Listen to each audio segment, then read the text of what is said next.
Welcome the chosen ones. First, they ignore you. Then they laugh at you. Then they worry because you were correct, and they are not prepared. Welcome to that moment. Chosen ones. The one you saw coming before anybody else could feel the earthquake. The irony. You have been warning them for years. Not in riddles. Not in parables. Just the naked, uncompromising truth. But instead of listening, they rolled their eyes, branded you crazy, and labeled you as too passionate. Or, my personal fave, always so pessimistic. But here we are. These are the exact storms you described. They are knocking on all doors. The system you predicted would collapse. It's choked by its own depravity. And now the whole neighborhood is strolling about as if they had just awoken in another reality. Meanwhile, you've been practicing for this situation your whole life. Here's the thing. A new psychology research discovered that when presented with painful realities, individuals are more prone to mock the messenger than consider the message. Translation: you were not rejected because you were incorrect. You were rejected because you caused comfort zones to explode. And now the same folks are binge-watching conspiracy films at AM murmuring, "Wait, didn't so-and-so say this before? Oh, that's right. And so were you." So brace up, because today we're going to look into why the whole community is shaking, why your warnings are aging like prophecy, and why being disregarded was really part of the divine plan. It's not just unfolding. It is unmasking. Let us chat about it. Number 1, you were never just warning them. You were predicting their downfall in real time. You weren't just warning them. You were reporting the collapse in real time. You didn't need tarot cards, algorithms, or a title to predict what was coming. You could sense the strain before it snapped. You could feel the rot under the surface while everyone else was smiling, preoccupied, or completely committed in illusions. Your soul caught up on the vibrations, and when you talked, you didn't make assumptions. You were interpreting what you had previously seen in the spirit. But since your truth did not arrive in a suit, a pulpit, or expensive credentials, they dismissed it as noise. They assumed you were simply being theatrical. Emotion is all about overthinking. They called it paranoia, but it was really perception. What they couldn't understand was that your understanding was not based on knowledge. It was based on alignment. You did not Google your discernment. You lived it. You walked through the dysfunction. You bled in those concealed chambers. You witnessed the same patterns repeated on a new stage, and your soul called out. This will not end nicely. Still, they didn't want to hear it, since accepting what you were saying would force them to confront the fact that their comfort was based on denial. They'd have to acknowledge that they overlooked warnings that they backed dangerous individuals, and that they overused terms like evil, normal, and light. Accepting your reality would have pushed them to examine themselves, and they were not prepared for that level of honesty. Everything you stated is now unraveling in front of them. Institutions are collapsing, secrets being uncovered, and individuals they once championed are unmasked for who they actually are. And you? You aren't even astonished. This is not news to you. This is only the physical embodiment of what you already understood spiritually. They're trying to catch up, and you're standing in the middle of the storm, as I warned you. They assumed you were forecasting the future. However, you were decoding the present, a reality that had been festering under the surface for years. You never tried to be profound. You were attempting to be honest. However, when individuals base their whole life on falsehoods, honesty is always seen as threatening. Now the collapse has arrived, and you were the only one who saw it coming without blinking. Number 2, they labeled you paranoid because it was easier than confronting their own denial. They didn't label you paranoid because you were mistaken. They labeled you paranoid because they were afraid you could be correct. That is the truth. Nobody wants to confess. Denial is a comforting drug, and you were the one attempting to get it out of their system. You were not being negative. You were being honest. But honesty undermines illusions, and most people would sooner accuse you of being insane than face what they've been avoiding. You saw trends. You posed difficult questions. You did not just accept what was presented to you, and this made them uneasy. You uttered things that shattered their false tranquility. You challenged the individuals they admired. You brought up something that everyone else casually disregarded. So, rather of listening, they categorized you. It is simpler to reject someone than to cope with the ramifications of what they have said. They persuaded themselves that you were overthinking, overly sensitive, and always doing too much. But they could see your senses were onto something. That terrified them more than anything. Because if what you said was correct, they would have to make adjustments. They'd have to part ways with harmful leaders. They'd need to speak out against injustice. They'd have to leave their comfort zone and venture into the unknown. Most individuals do not want change. They want to be comfortable while yet growing. They dubbed you paranoid in the hopes of silencing you. Everything you said is now occurring in front of them. The folks you warned them about are becoming revealed. The systems you questioned are deteriorating. The precise problems you mentioned are no longer hypothetical. They are occurring. And suddenly, no one is laughing. They're now circling back, trying to remember your words and wondering how you knew. But you always knew. You were not guessing. You were not attempting to be profound or dramatic. You were tuned in. You peered under the surface and felt the weight of things. People sought to stay buried. That was not paranoia. It was spiritual clarity. They couldn't believe it until reality forced them to. You were never insane. You were never deluded. You were simply ahead of your time. And they're just recognizing now that everything you warned them about is there in front of them. Number 3, they assumed you were bitter. But bitterness does not come with a receipt. They said you were resentful. That was their favorite reason to ignore you whenever you opened your lips and stated the truth. They put the label on you as a warning sign. Oh, do not listen to them. They're just bitter. But this is the bit they didn't anticipate. Bitterness does not come with receipts. Bitterness does not reveal dates, patterns, or exact facts that occur later. Bitterness does not strike so accurately. However, your statements were crisp due to their accuracy. They saw your fury as anger. They didn't grasp that your warnings were never about vengeance. You weren't furious because you didn't obtain what you wanted. You were outraged because you saw devastation looming for those who were oblivious to it. And the fury in your voice wasn't bitter. That was a burden. You felt the weight of what others were unwilling to bear. You sobbed over something they joked about. You were weeping over what they were celebrating since you saw the accident before it happened. The fact is that naming you bitter made it simpler for them to keep comfortable by portraying you as the furious one. Then they weren't required to take your words seriously. They did not have to engage in any in-depth thought. They might just shrug you off and continue doing what makes them happy. That designation provided them license to remain shallow. But now those labels are backfiring because everything you warned them about is coming true, and your so-called bitterness is appearing more like proof. You did not want to be correct. You were not speaking out to win a moral discussion. You hoped someone would listen so that the consequences might be averted. However, they didn't. They remained faithful to falsehoods, egos, and comfort. And now they understand you weren't behaving out of agony. You were showing a trend. You didn't lash out. You were lifting the veils. They assumed you had a personal problem, but it was never personal. It was prophetic. And now that the reality has out, your resentment story is dead. What's left standing is your precision. And it is something they can no longer spin or deny. You were not bitter. You were correct. And they are aware of this today. Number 4, your cautions undermine their inflated feeling of authority. That is why they attempted to discredit you.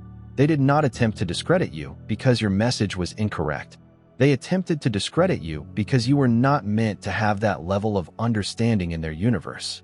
The truth is only legitimate when spoken by someone with a title, a microphone, or a system. You had none of that. There is no badge, pulpit, or degree to flaunt in their face. Just the naked, unvarnished truth. And it terrified them more than any falsehood could. You did not fit their mold. You were not part of their inner group. You were not following the game's rules. So when you talked with that level of courage and clarity, it shocked them.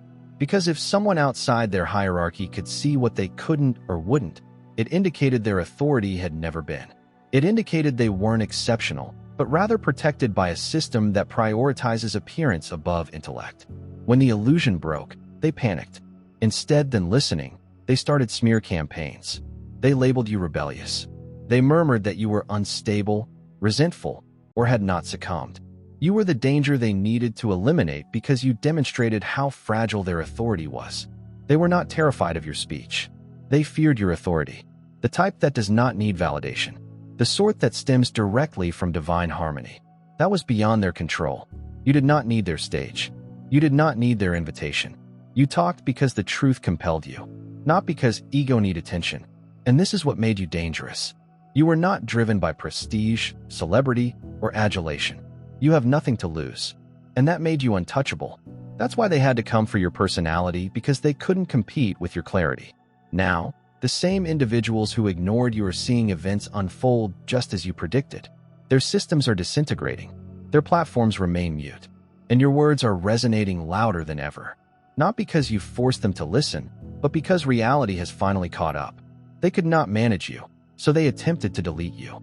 But the reality is, it never required permission. Neither did you. Number 5. You didn't simply witness the storm. You were born into it.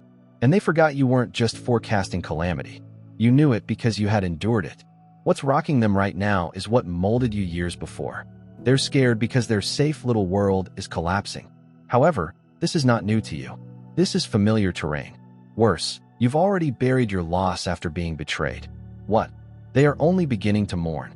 The masks are sliding off. You saw them slip a long time ago. You did not investigate this storm.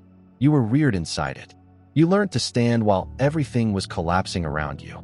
Not because it was popular or handy, but because there were no other options. You did not read about survival in a book.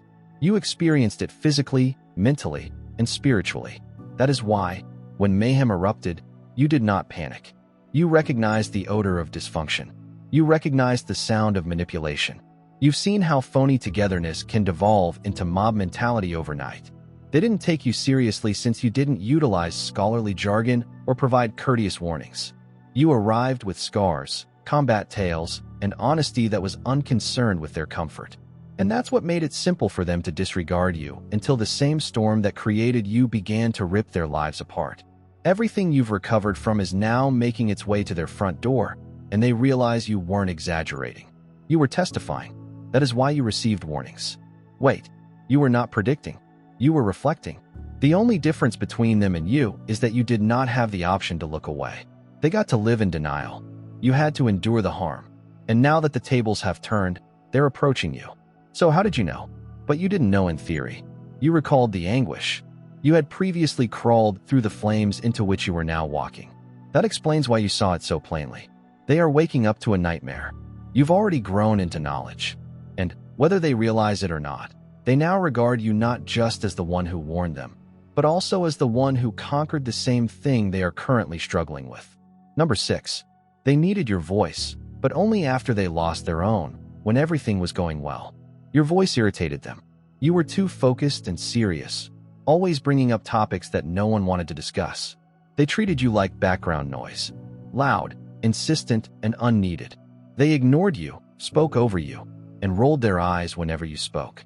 You didn't seem polished, passive, or politically correct enough to be taken seriously. But now that they're secure, systems have disintegrated, and their trusted leaders have gone quiet. Your voice is the only one that is still understandable.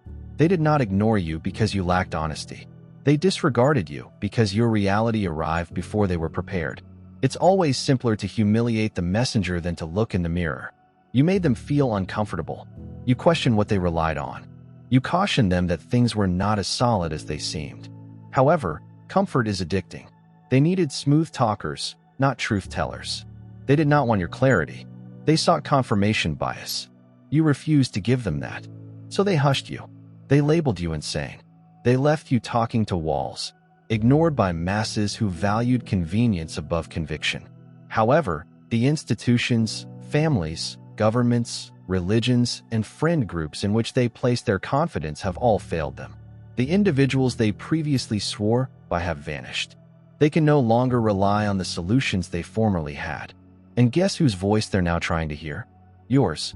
Suddenly, the person they disregarded seems to be the only one who is grounded. The phrases that were formerly considered doom and gloom now seem like clarity. The specific points they derided now seem like guidance. The weight people assumed you carried for drama was truly magnificent. They rejected both the assignment and the communication. It's resonating in their thoughts since it's the only one still standing. You were never simply noise. You were an early warning system. And now that life's volume has been dialed down, your voice is the only one that still rings true. They needed it all along. They just didn't realize till their own voices failed them. They are now listening. Not because you changed, but because everything else had crumbled. Number 7.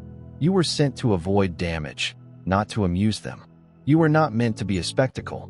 You weren't there to spark conversation over drinks or to liven up group talks. But this is precisely how they handled you. Every time you attempted to impart your spiritual insight, they transformed it into a punch joke. They made it a joke. They labeled you theatrical, saying you were constantly talking deep, and laughed as if your warnings were a late-night comedy act. They just listened enough to ridicule, never enough to change. They dismissed your judgment as gossip, as if you were only stirring the fire for attention. But your voice was never chaotic. It was about prevention. You were not aiming to instill terror. You were attempting to awaken people before it was too late. However, people prefer to be amused by the messenger rather than changed by the message. You weren't providing them what their egos want, so they ignored what their souls need.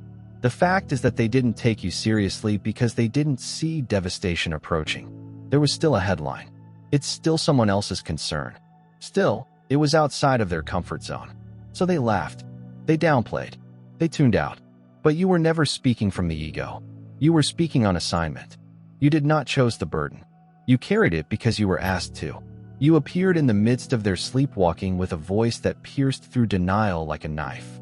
Now, the same people who scorned your devotion are attempting to make sense of the devastation you warned them about. The rumor has turned to desperation. The eye rolls have escalated into late-night fear. What they formerly dubbed doing too much is now the knowledge they wish they had used. And the worst part? They have a deep understanding. They laughed off their lifeline. You were not attempting to impress anybody. You were not sent to amuse or elicit acclaim. You were the interruption they were hoping for, just not in the bundle they were expecting. And because they didn't take you seriously, they are now sitting on the wreckage of something that might have been prevented. Number 8. They felt their prestige would protect them from the reality. But suddenly their titles are useless. They really felt that their position would protect them, that their degrees, social circles, job titles, and carefully cultivated public images would insulate them from the repercussions of disregarding the truth. They believed that being revered, followed, or applauded by the crowd put them above the repercussions. But collapse doesn't care about power. Exposure does not care how many followers you have. Truth does not verify credentials before ripping the mask off. They assumed your lack of titles rendered you unimportant. You didn't have a platform, a doctorate, a pulpit, or a political poll, so they believed your voice had no weight. They were taught to revere only those with plaques on the wall or authority behind their names. However, as the foundations began to break, those plaques failed to support anything. The connections could not halt what was already in motion. Their platforms became silent, their honors became worthless, and their names lacked power in the face of genuine truth. You, on the other hand, held something they had not earned: discernment and insight, divine alignment. The storm was visible even without a spotlight. You did not need a stage to sound the alarm. What they discarded as just another opinion was really the one advice that might have helped them prepare. But since it came from you, someone they saw as inferior, someone outside their status bubble, they dismissed it. Now, those who formerly held the microphone are scurrying for explanations. The ones who were too arrogant to listen are being humiliated in front of everyone since the storm was unconcerned with their positions. It only reacted to the truth. It passed by every degree, platform, and inflated ego before sitting peacefully within. You. They couldn't see it because you didn't meet their definition of what truth looked like. But now that the curtains have come down, there's no denying it. They were titles. You conveyed truth. In the end, it is what always lasts longer than the noise. Number 9. They did not want the truth. They requested permission to remain comfortable. They did not reject your communication because it was untrue. They rejected you because you were too authentic, honest, and disruptive. You did not come with beautiful words to stroke their ego. You arrived with a mirror that revealed what they had tried hard to conceal. You did not offer them the watered-down version of reality that makes people feel comfortable about continuing the same. You gave them the raw, unpleasant kind that motivates people to change. That's why they pushed you out. They sought approval, not revelation. They wanted someone to bless rather than criticize their dysfunctional institutions. You were not scared to stand alone and say this isn't right. You saw the dysfunction that they called as tradition. You saw the manipulation. They addressed leadership. You regarded the pride parade as righteousness. When you pointed it out, they behaved as if you were the issue. Your honesty jeopardized their comfort. You were not rude. You were not hateful. You were just straightforward. You talked to their souls. Already knew. However, their thoughts refused to cope with the situation. That's why your presence seemed like a burden. You did not allow them the luxury of pretending everything was okay. You declined to co-sign the performance while others did so. You are the one who challenged. Why are we pretending this is holy when it is hollow? They restored their fissures by painting over them. You pointed to the foundation and stated it was decaying. And since they were not ready to start afresh, they turned against you. However, those little fissures have now expanded into enormous holes. The cover-ups are failing. The systems are leaking, and the very dysfunction they refuse to address is pulling everything apart. They did not turn you down because they did not believe you. They rejected you because they did. And this belief scared them. You arrived bearing a reality they couldn't deny, a clarity they could not dilute. And now, when the repercussions of the falsehoods they chose over you become clear, they realize you weren't trying to bring things down. You were attempting to rescue them from something they were too afraid to confront. Number 10. You sounded a spiritual alert. They kept pressing sleep. You were not yelling for attention. You were raising the alarm. Not because you intended to provoke havoc, but because you knew it was coming. You sensed the danger in your soul long before it manifested physically. However, instead of listening, they regarded you as a nuisance. Every time you raised your voice, they amplified theirs. When you mentioned the cracks, they responded as if you were exaggerating. You were not attempting to be the hero.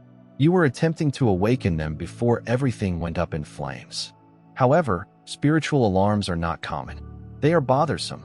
They cause discomfort. They arrive at awkward moments and force individuals to address issues they would rather sleep through. That explains why they kept pressing sleep. They wanted more time to fake, to keep up appearances, more time to be in denial. You tampered with their mood, image, and sense of control. So, rather of researching what you were feeling, they hushed you to maintain the peace, even if it was a lie. They didn't comprehend you weren't warning them for your own benefit. You warned them because you saw the fire before they smelled the smoke. You could feel the spiritual deterioration beneath the grins. You felt a collapse behind the building. However, since you did not arrive in a sparkling gift, they disregarded you. You were not telling them what they wanted to hear. So they disregarded you as too emotional, passionate, and negative. The fire has already spread to the home. Their trusted systems are engulfed in flames. The leaders they followed have been revealed. The partnerships they admired are unraveling. And now everyone is hunting about for solutions. They want someone to blame and someone to mend things. But the reality is, you had informed them that the cables were defective. When you warned them the foundation was compromised, they turned over and went back to sleep.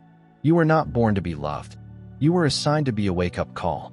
And now that everything you warned of has happened, they're learning too late that the noise they thought was obnoxious was really the sound of kindness attempting to capture their attention.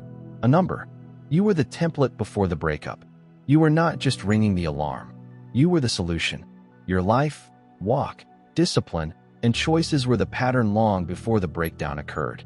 However, since you didn't come with influence, position, or a flashy platform, they couldn't see the value in what was there in front of them. You did not talk from theory. You talked from personal experience. You epitomized exactly what they were seeking for, but they were too preoccupied following the biggest voices in the room to notice. They wanted polished perfection, not raw insight. They wanted a strong voice rather than one marked by scars. They were seeking for someone in the limelight, not someone who had previously been through what they were about to face. But you didn't need validation. You were the evidence. Your life demonstrated what happens when you choose truth over comfort, clarity above performance. Obedience trumps adulation. However, since you did not look the part, you were disregarded. You'd already stepped through the flames. They're now in a panic. Over.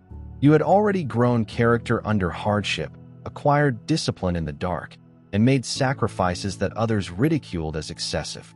But those same sacrifices provided the basis they now wish they had. You were the instruction manual they discarded, and now they're attempting to piece together survival methods from fragmented ideas and half-truths. You had the whole plan all along. They are now in urgent search mode, lost in the collapse, trying to find fast solutions to situations that may have been avoided had they listened. They're referencing writers you've outgrown and holding seminars on topics you've previously experienced. They regard your life as if it were a finding, but you were experiencing it while others were still sleeping. You were not the backup plan. You were the model. However, they missed it since you did not arrive with reputation or popularity. The reality is, you were more than simply a warning. You were the path ahead. And now, as everything crumbles around them, they realize they tossed away the blueprint. And now they're attempting to reconstruct using the components you supplied whole number. You were rejected for the same reason that you are now admired. You contacted nerve endings. You were never turned down because you didn't make sense. You were rejected because you made so much sense. You did not come with hazy thoughts or soft recommendations. You arrived with words that cut through their shields and got right to the inconsistencies they were attempting to live with. You didn't simply say the truth. You triggered nerves. You said the silent portions aloud. You came into rooms full with secrets and revealed them without even trying. And this made folks uneasy. They weren't prepared to confront what your voice elicited in them. Your very presence exposed things they were attempting to conceal. Your insight revealed the tales people told themselves to survive. You did not have to yell to be disruptive. Your reality struck like a mirror. Mirrors aren't always welcome, particularly when people's whole identities revolve on avoiding them. You were not harsh. You were just straightforward. Clarity may seem like an assault when someone is committed to illusion. You did not talk in circles. You called things like they were. This made folks flinch. You were too precise and discerning. You appeared like an X-ray in a room full with costumes. They raced away from the diagnosis rather than thanking you. But now, reality is caught up. The cognitive dissonance is crumbling beneath the weight of the truth in what you stated. The phrases they previously mocked have now become hallowed in their thoughts. The very sentences they considered too much are now the only ones resonating with significance. You have become the voice they wish they had listened to. Your rejection has turned into a reminder. Your audacity has become their template, which they previously deemed objectionable. They are now quoting like it is gospel. You did not require validation to be correct. You did not need their praise to stroll with power. You are currently being venerated without your permission, not because you altered your message, but because reality showed you were correct all along. The reality that made them uncomfortable is now what they cling to amid the debris. A number. They laughed at your suffering. They are now weeping in front of the mirror. You stood firm as you spoke about what you went through. They sneered, rolled their eyes, and talked about you in corners, as if your misery was some kind of cautionary tale, something they might use as evidence that you were unstable, irresponsible, or just unfortunate. They persuaded themselves that your storms were caused by poor decisions, terrible character, or even retribution, which made them feel protected. If they believed your pain was your responsibility, they might pretend it never affected them. But your narrative was not tragic. It was a timeline. They laughed at their own reflection. We arrived ahead of schedule. They did not comprehend you were not searching for compassion. You were providing insight. You didn't ask people to feel sorry for you. You were attempting to help others see what you saw, feel what you felt so that others might escape the same fate. But pride is loud. It deafens individuals to warnings, particularly when they believe they are too intelligent to be spiritual or they are too shielded from life to be humbled. Now, the instability they believe they could escape has spread to their homes, relationships, and institutions. And suddenly, the tale they laughed at no longer seemed so remote. They are not amused. They are astonished. They're disturbed because they've recognized the trends you mentioned. They are now witnessing everything disintegrate. And in their stillness, they recall every detail of your testimony that they overlooked. You did not amuse them by sharing your grief. You posted it to reveal what was hidden under the surface, hoping that someone would notice before it was their time. However, they needed to experience the fire before understanding your smoke signals. They now sit in the same darkness you previously walked alone in, and the mirror you held up is the same one they scoffed at but can't take their gaze away from. You were not a cautionary tale. You were the precursor of a storm they swore would never hit them. But it did, and now they understand that your grief was not a joke. Prophecy was the number. You did not need a stage to be heard. Life itself becomes your microphone. They believed your voice was unimportant since it wasn't boosted by fame, following, or a title. You were not trending. You were not scheduled for conferences, and you were not behind a microphone. So they felt you lacked influence.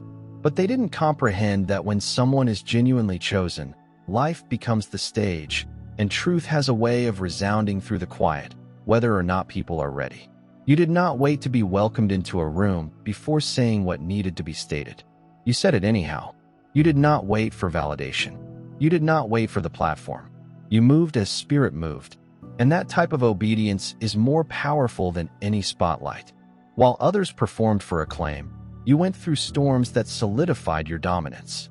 And now that everything is unraveling, the folks with the largest stages aren't the ones in demand. They are the ones who have endured what others are just now becoming aware of. You were the message before anybody was prepared to receive it. Your walk, battle wounds, and knowledge. They all began yelling louder than any microphone could possibly capture. And the same individuals who earlier rejected your voice are now coming back to attempt to make sense of what you experienced in real time. Your life was more than simply a testimonial, it was proof. You did not need a podium since your constancy spoke louder than any lecture. Your perseverance was more powerful than any slogan. They underestimated you because you did not arrive in the package they expected. But now they can't deny that all you stood for is still standing, even while their idols collapse. The stillness they put you into has become the loudest affirmation they have ever heard. And the weirdest part? You never yelled. You've just lived the truth. You became it. You were never waiting for a microphone. You were the message.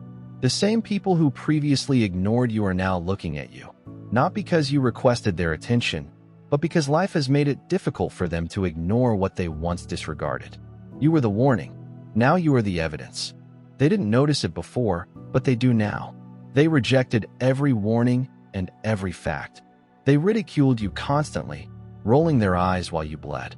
Honesty. Everything's come full circle. The hurricane has now made landfall, not only around them, but also inside everything they trusted. And the voice they fought so hard to ignore. It is the only one that still makes sense among the ruins. You were not intended to terrify them. You were assigned to prepare them. However, when individuals are unable to let go of their illusions, preparedness might seem like judgment. They assumed you were overreacting. They are now feeling overwhelmed. They believed you were resentful. They are now broken. They found your narrative weird.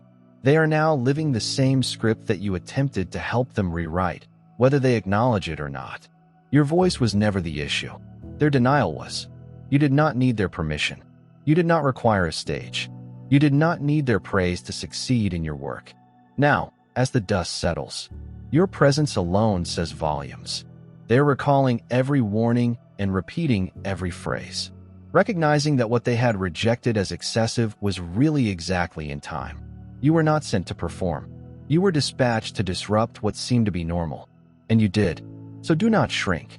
Do not apologize for being ahead. You were not created to fit in. You were designed to expose. And now the revelation has come. If this message spoke to your soul, if you felt seen, understood, or even shaken by the truth shared here, don't keep it to yourself. Allow it to echo. Click the subscribe button to join a community that doesn't run from the truth, but rather rises alongside it. Tap like to inform the algorithm that you are weary of surface-level noise and ready for deeper. Comment here to let your voice be heard. Someone else may have been praying for confirmation, and your story might provide it. Most importantly, share this film with everyone who has been silenced, disregarded, or misunderstood. Someone who has to be reassured that they are not insane. They are called. This isn't just content. This is a confirmation, and you're no longer alone. Your presence here is important. Your voice matters. And this is just the beginning. Subscribe today and allow the truth to shake the system. God bless you.